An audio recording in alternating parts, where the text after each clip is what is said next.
एक बार की बात है, एक गांव में रामू नाम का किसान अपनी पत्नी के साथ रहता था। उसके पास में 2 बैल और अपना एक छोटा सा खेत था, जिस पर वह रात दिन मेहनत करता था, तब कहीं जाकर उसे खाने जितना अनाज उगा पाता। रामू गरीब होने के साथ साथ ईमानदार भी था। रामू की पत्नी हमेशा अपने भाग्य को कोसती रहती थी। न जाने किस जन्म के पाप भोगने पड़ रहे हैं जो इतनी गरीबी उठानी पड़ रही है। न जाने भगवान अपनी किस दिन सुनेंगे। अरे भाग्यवान, हम कर्म के अलावा और कर भी क्या सकते हैं? देना नहीं देना, ये सब तो ऊपर वाले के हाथ में है। अपने सोचने से क्या होगा? कह तो तुम सही रहे हो, मगर 2 साल से अपने गांव में ठीक से बारिश नहीं होने के कारण फसल खराब हो रही है। गांव में बाकी किसानों के पास तो गाय भैंस है, जिससे उनका तो गुजारा चल जाता है, मगर अपने पास तो केवल एक छोटे से खेत के अलावा कुछ भी नहीं है। और बारिश नहीं होने के कारण उस खेत में भी फसल नहीं होती। पता नहीं इस बार भी क्या होगा। हाँ, यह बात तो तुम सही कह रही हो। पिछले 2 साल से ठीक से बारिश नहीं होने के कारण फसल बर्बाद हो रही है और अब तो कुएं भी सूखने लगे हैं। उनमें भी पानी अब कम बचा है। पता नहीं इस बार खेती में क्या होगा, यह तो ऊपर वाला ही जाने। चलो भाग्यवान, अब मैं चलता हूं। रामू रोज की तरह अपने दोनों बेलों को लेकर अपने खेत की ओर निकल पड़ता है। रामू भले ही गरीब था, मगर बहुत ईमानदार था। वह दूसरों का भला ज्यादा सोचता था और वह हमेशा अच्छे कर्म करने की समझ रखता था। और फिर रामू खेत पर पहुंचकर खेत पर मेहनत और लगन से काम करने लगता है। फिर थोड़ी देर बाद, अरे, इतनी धूप में काम करने के बाद अब मुझे भूख लग रही है और अब तो मेरे यह दोनों बेल भी थक गए हैं। एक काम करता हूं, मैंने अपने आधे खेत की तो जुताई कर ली है और आधे खेत की जुताई अब मैं कल कर लूंगा। मेरे यह बेचारे बेल भी थक गए हैं। चलो चलो, अब अपन घर चलते हैं। रामू खुद से ज्यादा अपने बेलों का ख्याल रखता था। वह अपने बेलों से ज्यादा काम नहीं करवाता और रामू अपने घर पहुंच जाता है। अरे ओ भाग्यवान, धूप में काम करते करते मुझे बहुत तेज भूख लग रही है। जाओ, तुम घर में जो कुछ भी है वो फटाफट से लेकर आओ, जब तक मैं अपने दोनों बेलों को चारा डालकर आता हूं, जब तक तुम खाना परोसो। इतने ही बीच में उन्हें एक आवाज सुनाई देती है। ये किसकी आवाज है? वह दोनों बाहर निकलकर देखते हैं तो एक साधु महाराज उनके घर के बाहर भिक्षा मांगने के लिए खड़े होते हैं। बेटा, घर में खाने के लिए जो कुछ भी हो वो मुझे दे दो। बेटा, मैं 2 दिन से भूखा हूँ। अरे साधु महाराज, हम पहले से ही इतने गरीब हैं।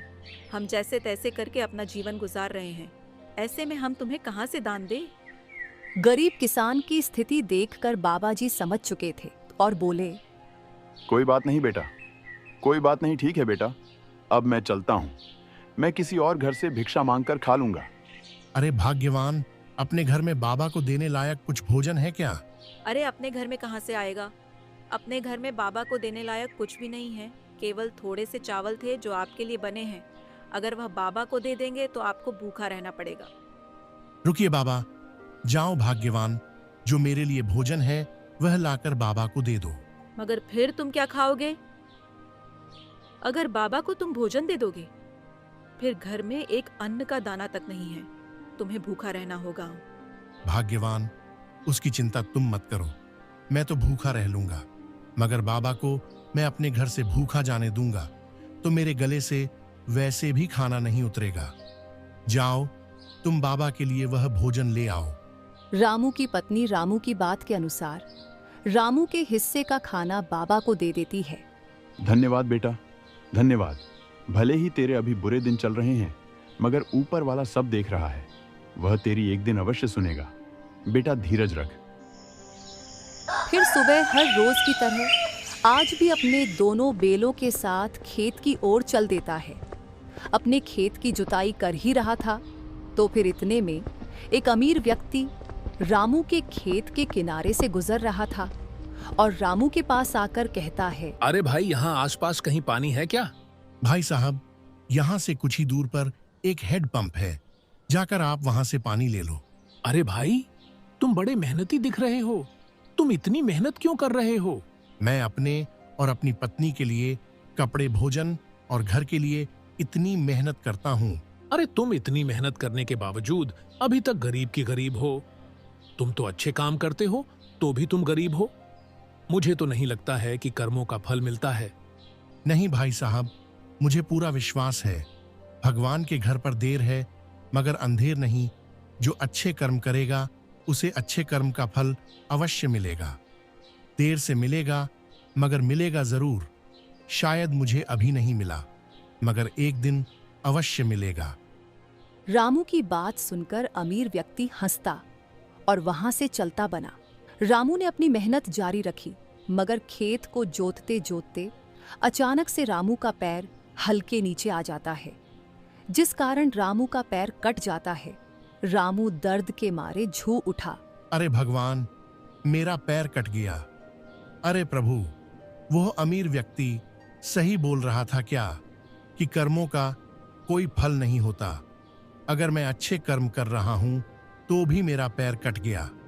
मैंने किसी का क्या बिगाड़ा है जो मेरे पैर में लगी। जैसे तैसे रामू अपने घर पहुंचा और अपनी पत्नी को जो उसके साथ हुआ वह सारी बातें रामू ने अपनी पत्नी को बताई। तुमने आज तक किसी को परेशान नहीं किया है। तुम्हें तुम्हारे अच्छे कर्मों का फल कब मिलेगा? रामू को अपनी पत्नी की बात सुनकर तसल्ली आई। फिर अगले दिन रामू जख्मी होने के बाद भी अपने दोनों बैलों को खेत की ओर ले जाता है। अरे अभी तक बारिश तो आई नहीं, अब फिर मैं अपने खेत की सिंचाई कैसे करूंगा? चलो एक काम करता हूं, अपने खेत के कुएं में जाकर देखता हूं उसमें कितना पानी है। अगर उसमें पानी हुआ तो अपने खेत की सिंचाई करूंगा। रामू अपने खेत के कुएं के पास में जाता है मगर कुएं में एक बूंद भी पानी नहीं था। कुआं पूरा सूखा पड़ा था। अरे मेरा खेत का कुआं तो पूरी तरह से सूख गया। अरे भगवान, यह कैसी परीक्षा ले रहे हो?